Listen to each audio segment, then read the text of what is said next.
11절에서 18절까지 말씀입니다.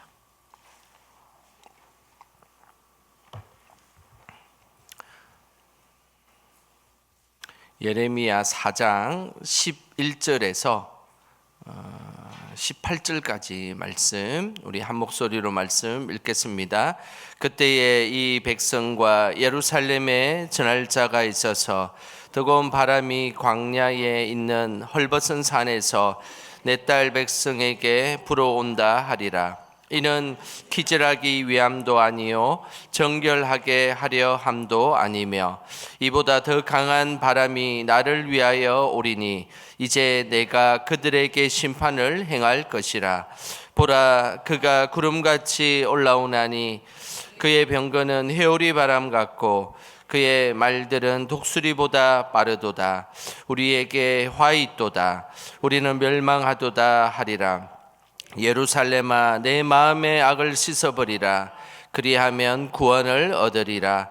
내 악한 생각이 내 속에 얼마나 오래 머물겠느냐. 단에서 소리를 선포하며 에브라임 산에서 재앙을 공포하는도다. 너희는 여러 나라에 전하며 또 예루살렘에 알리기를 애워싸고 치는 자들이 먼 땅에서부터 와서 유다 성읍들을 향하여 소리를 지른다 하라. 그들이 밭을 지키는 자같이 예루살렘을 애워싸나니 이는 그가 나를 거역했기 때문이니라. 여호와의 말씀이니라. 내 길과 행위가 이 일들을 부르게 하였나니 이는 내가 악함이라. 그 고통이 내 마음에까지 미치느니라. 아멘. 오늘도 기도의 자리에 나오신 우리 성도님들 주님의 이름으로 축복합니다. 우리 옆 사람에게 인사했으면 좋겠습니다. 오늘 하루 사랑한다고 고생 많았습니다. 이렇게 인사하겠습니다. 네. 정말입니다. 오늘 하루 살아가신다고 너무너무 고생하셨습니다. 오늘 보니까 점심 때는 햇살이 제법 따가운 햇살이었는데 또 아침 저녁에는 또 선선하고 이럴 땐 참 이렇게 건강을 지키기가 쉽지는 않은데 늘 영육간에 강건하시기를 주님의 이름으로 축복합니다. 우리가 잘 아는 소설 중에 빅토르 위거의 레미젤라브라는 소설이 있습니다. 장발장 하면 아마 다들 기억을 하실 것입니다. 장발장은 조카들을 먹이기 위해서 빵을 훔치다가 무려 19년 동안 감옥에 있었던 그런 비운의 사람이었습니다. 그리고 출소하고 난 뒤에 세상이 바뀔 줄 알았는데 출소하고 난 뒤에 전과자라는 낙인으로 인해서 살아가기 힘들었습니다. 이 오갈 데 없는 장발장을 미리엘 신부가 거두어 주었고 그리고 잘 보살펴 주었습니다. 그런데 어느 날 이 장발장은 또 사회에 나가야 된다라는 생각에 은식기 하나를 훔쳐다가 그만 경찰에 잡히게 되었습니다. 그때도 미리엘 신부는 장발장을 경찰에 잡혀가지 않도록 하기 위해서 끝까지 장발장의 편을 들어줍니다. 그때 미리엘 신부가 경찰에 장발장을 빼어주기 위해서 이런 이야기를 합니다. 친애하는 장, 왜 이제 오시오? 내가 은식기뿐만 아니라 은초 때도 주지 않았소. 왜 그것은 두고 갔소? 사실은 은식기를 장발장은 훔쳤지만 그런데 미리엘 신부는 오히려 내가 은초 때도 준비했는데 왜 그것만 가지고 갔냐라고 하면서 장발장을 두둔해 주는 그런 시간들이 있었습니다. 그리고 나서 미리엘 신부는 장발장에게 애정어린 조언을 해 주었습니다. 어떤 조언을 해 주었냐면 조용히 저녁에 장발장을 불러서 이런 이야기를 했습니다. 장발장, 나의 형제여, 당신은 이제 악이 아니라 선에 속한 사람입니다. 나는 이 은초대로 당신의 영혼을 샀습니다. 그러면서 이 장발장에게 더 이상 물건을 훔치고 악을 위해 살아가는 존재가 아니라 선을 위해 살아가는 존재가 되어라라고 그를 축복해 주었습니다. 저는 이 장면이 참으로 감동이 되었습니다. 왜냐하면 미리엘 신부는 장발장이 어떤 삶의 자리에 있든지 늘 장발장을 신뢰해주고 격려해 주었기 때문입니다. 그 모습으로 이 장발장은 나중에 이 마들렌이라는 도시의 시장까지 되는 그런 은혜를 입게 되었던 것입니다. 누군가를 변함없이 신뢰하고 사랑한다는 것, 그것은 참 귀한 일입니다. 그런데 우리는 사실은 그게 쉽지는 않습니다. 우리 하나님은 우리에게 늘 변함없이 사랑해 주시고 신뢰해 주시는 분이십니다. 그래서 비록 우리는 죄의 모습이 있고 또 하나님 앞에 부끄러운 모습들이 있지만 하나님은 다시 우리를 십자가 아래에 우리를 불러주시고 십자가 아래에 우리를 감사줌을 통하여서 우리를 존귀한 자로 회복시켜 주신다는 것입니다. 항상 부족한 우리를 사랑으로 대해주시는 그 하나님을 우리가 더 사랑하기를 주님의 이름으로 축복합니다. 오늘 본문에는 이스라엘 백성들을 향한 하나님의 엄중한 심판의 내용이 나옵니다. 제가 오늘 이 본문을 여러 번 이렇게 반복해서 묵상하면서 이렇게 이스라엘 백성들의 심판과 이스라엘 백성들의 잘못과 이런 부분들에 대해서 하나님은 매우 엄중한 경고를 하고 계시지만 특이하게도 오늘 이 본문에는 그 심판의 경고 속에 이스라엘 백성들에게 향하고 있는 하나님의 사랑의 부름이 있다는 사실입니다. 먼저 우리 11절 말씀 같이 함께 읽어보겠습니다. 그때에 이 백성과 예루살렘에 전할 자가 있어서 뜨거운 바람이 광야에 있는 헐벗은 산에서 내 딸 백성에게 불어온다 하리라. 이는 기질을 하기 위함도 아니요 정결하게 하려 함도 아니니. 하나님은 뜨거운 바람을 심판의 도구로 사용할 것이다 라고 매우 엄중한 심판을 경고하셨습니다. 그런데 그 이스라엘 백성들을 부르는 호칭은 이런 그 심판과 다른 호칭을 부르고 있습니다. 어떤 호칭을 부르냐면 내 딸 백성아라고 부르고 있다는 것입니다. 내 딸 백성이라는 이 호칭은 다른 버전의 성경에 보면 나의 가엾은 백성아라는 그런 표현입니다.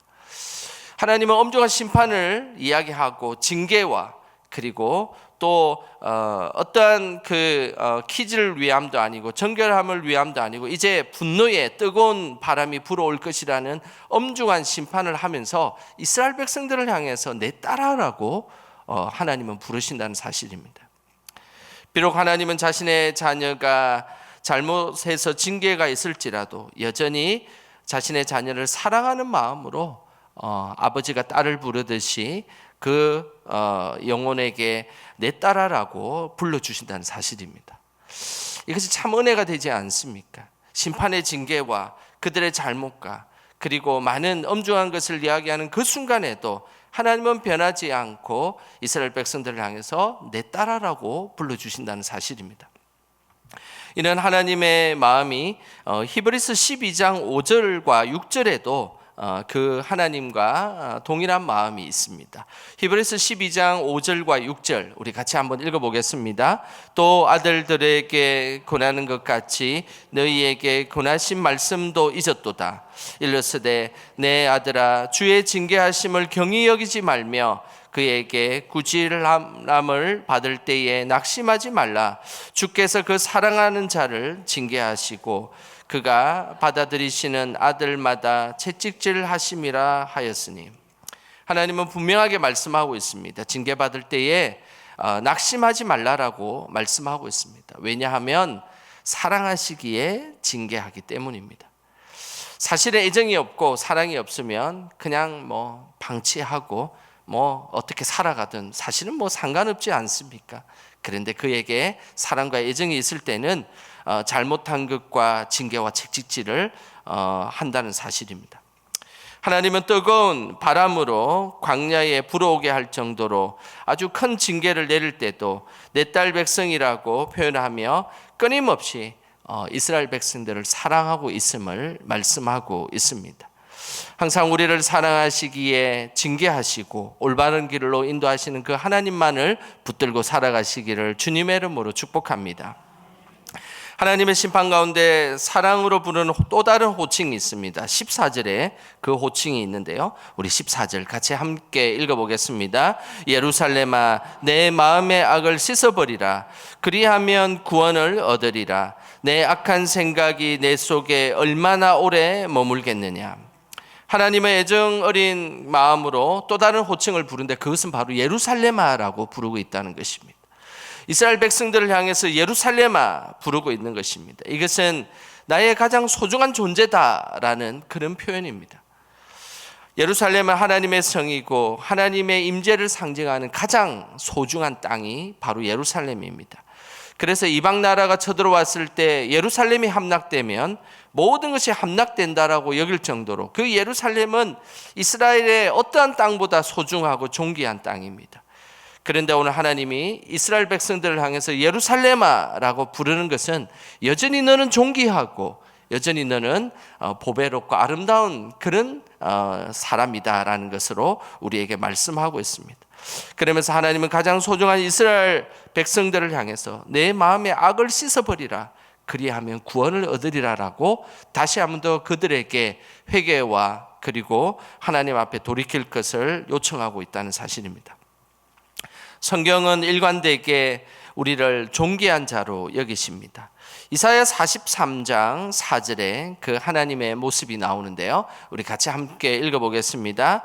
내가 내 눈에 보배롭고 존귀하며 내가 너를 사랑하였은즉 내가 내 대신 사람들을 내어주며 백성들이 내 생명을 대신하리니. 하나님은 자신의 눈에 우리가 보배롭고 존귀하게 보이신다라고 분명하게 말씀하고 있습니다.